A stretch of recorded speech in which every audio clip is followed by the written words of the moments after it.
If you know exactly the scene I'm talking about, it happens in basically every single Hollywood action movie ever made. The hero gets into a massive, chaotic brawl right in the middle of a nice suburban living room.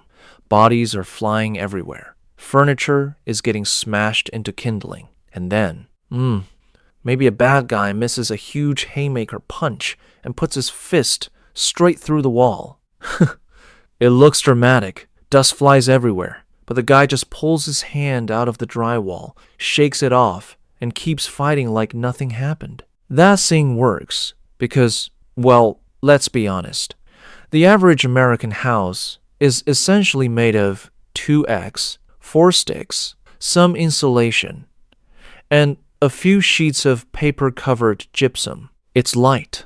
It's hollow. Now, imagine that exact same fight happening in a house in London, or Berlin, or Rio de Janeiro. If Captain America tried to punch a wall there, he wouldn't make a cool hole. He would probably shatter every single bone in his hand. Why? Because in those parts of the world, houses aren't built like tents. They are built like literal bunkers. Just pure, reinforced concrete and heavy, solid masonry. So here is the real question that keeps me up at night. Why are we the outlier? Why is the richest country on earth building homes that feel temporary, while the rest of the world builds fortresses that last for centuries? Is it just because we're cheap? Or is there actually a genius engineering reason behind it? Welcome back to Night Question. If you're new to the crew, do yourself a solid and hit that subscribe button right now so you don't miss out on the stories we uncover every week.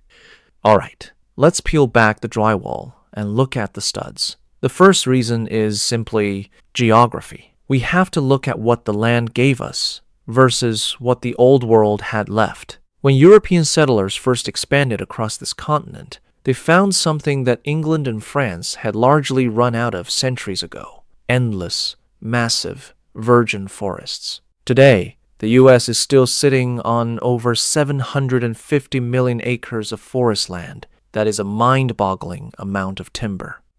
Compare that to Europe. By the 1600s, they had chopped down most of their major forest to build massive navies and fuel the early industrial fires. Because they physically ran out of wood, they had to switch to baking bricks and quarrying stone. But here, wood was everywhere. It was dirt cheap, incredibly light, and easy to transport down rivers.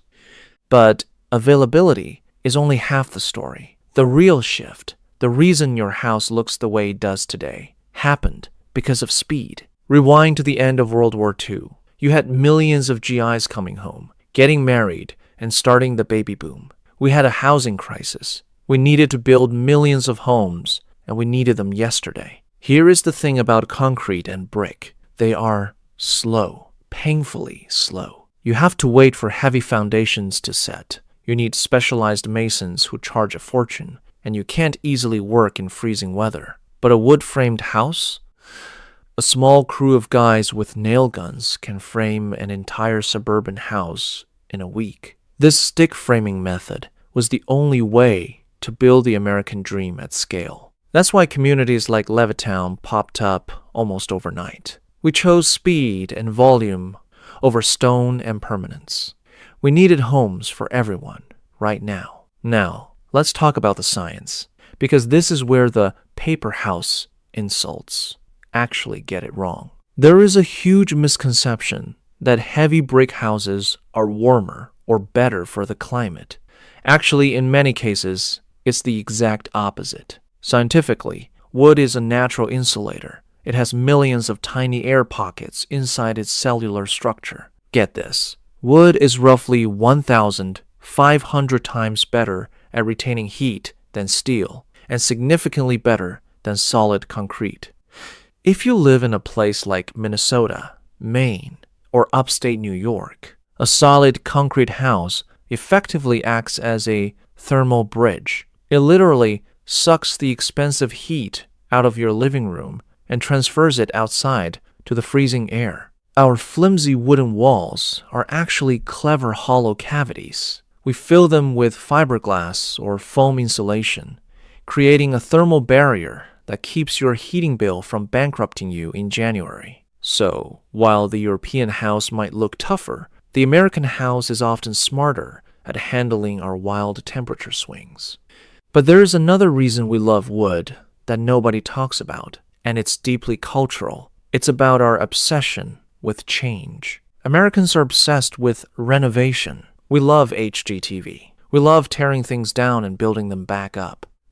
If you buy a house in the suburbs today, there is a very good chance you're going to want to knock down a wall to create an open concept kitchen in 10 years. In a wooden house, no problem. You find the studs, you cut the drywall with a cheap saw, you reroute some wires. It's a weekend DIY project. Now, try doing that in a European masonry home. You would need a jackhammer, a structural engineer, and a miracle. Concrete houses are rigid. They are permanent. American houses are flexible. They evolve with the family living inside them. And finally, we have to talk about the dark side, disasters. Critics always say, but a tornado will blow a wooden house away like the Three Little Pigs. And yeah, that's true. But here is the grim reality of physics. If an EF4 or EF5 tornado hits your house, it doesn't matter if it's made of wood, brick, or titanium. It's getting destroyed. The wind speeds are just too high. However, in earthquake zones like California or the Pacific Northwest, wood is actually a lifesaver. Wood is ductile. It bends. When the ground shakes violently, a wooden frame sways and flexes with the energy. A rigid brick or concrete building, it's brittle. It cracks and collapses. And let's be real, if a building does collapse on you, you have a much better survival rate being trapped under some wood and drywall than being crushed by tons of concrete slabs. So, why do we build this way? It's not because we don't know how to use concrete. We build our skyscrapers and bridges out of it. But for the American home, for our erratic climate, our need for speed, and our obsession with changing our surroundings, wood just wins. We traded the castle that lasts 500 years for the home that works for us right now. It might feel flimsy when you punch a wall, but it's a machine designed for efficiency, not just durability. But hey, that's just the blueprint. I want to hear from you guys. Would you trade your drywall for a concrete bunker if you could? Or do you like the flexibility of our wooden boxes? If you made it this far, prove you're part of the crew. Comment Paper House down below so I know who the real ones are.